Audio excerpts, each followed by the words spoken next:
Hey, what's up, Fit Good Hunter? And this is just a quick video short on the quality of the heart rate accuracy I'm getting on the Garmin Venu 2S, which is Garmin's new Elevate 4.0 heart rate sensor that's just been released, just been out. But one of the things that we do on this channel is test devices for CrossFit and high intensity interval training, and I am considerably impressed with how this is coming out.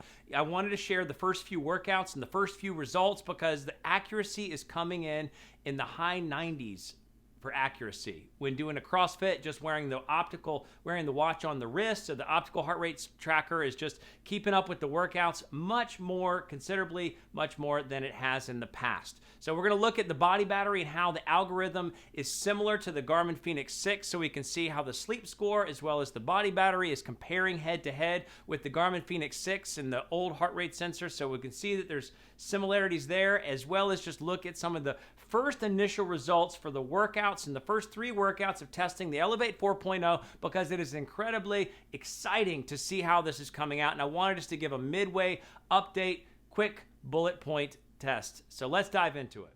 Okay, so looking at a bunch of different workouts, I'm just going to sort of fly through. So this is the Venu 2, or the new Garmin Elevate 4.0 heart rate sensor. You can see the average heart rate, 125 beats per minute, in a picture of the graph compared to a chest strap, 122. So it overshot at 125 versus 122, 160 versus 162, 148 versus 147. So spot on, 155, 154.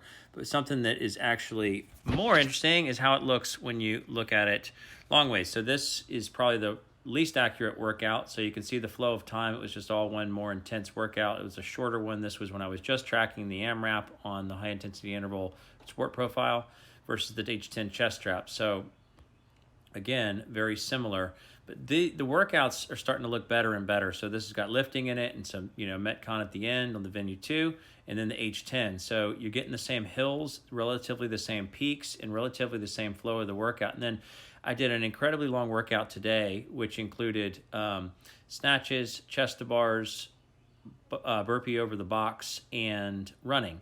And you can see that this was the Venu, so it was longer workout. It was warm up in the beginning and then longer workout, and it follows the same flow. So you can see that it's actually picking up the peaks. It's not as smooth and pretty, but it is doing an incredibly good job. So let's look at the stats and see how it's really doing.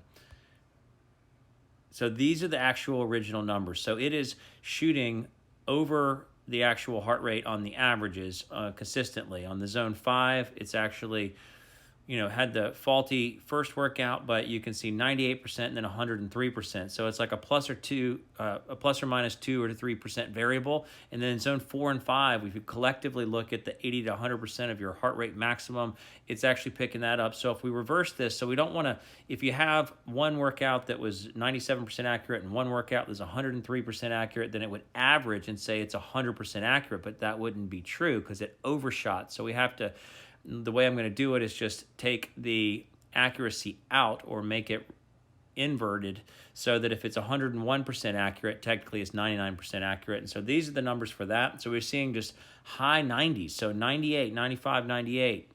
We have that one faulty one, 98, 96, 96, 99. And then the averages we're getting, 97, 94, 93 for the zone 3. And the first glance in the first 3 workouts, and we have, a number more to go, 95% accurate. That is incredible. Let's just look at a couple details on the body battery similarities and the sleep similarities to a Garmin Fenix 6 and come back together.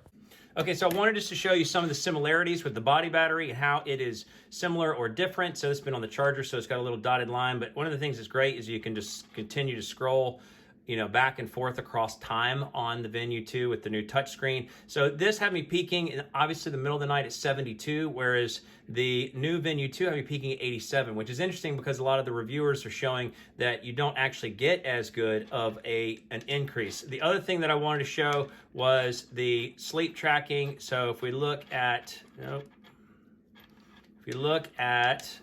the sleep tracking on the Venu 2, the sleep tracking is coming in spot on. For whatever reason, I got a different score. I don't know what that is, but if you look at the pictures, the same, as well as the stats for the night's sleep, the same. So spot on, exactly the same. So the algorithm, as well as the optical heart rate, is tracking really similarly. So let's come together and talk about what we're finding so far.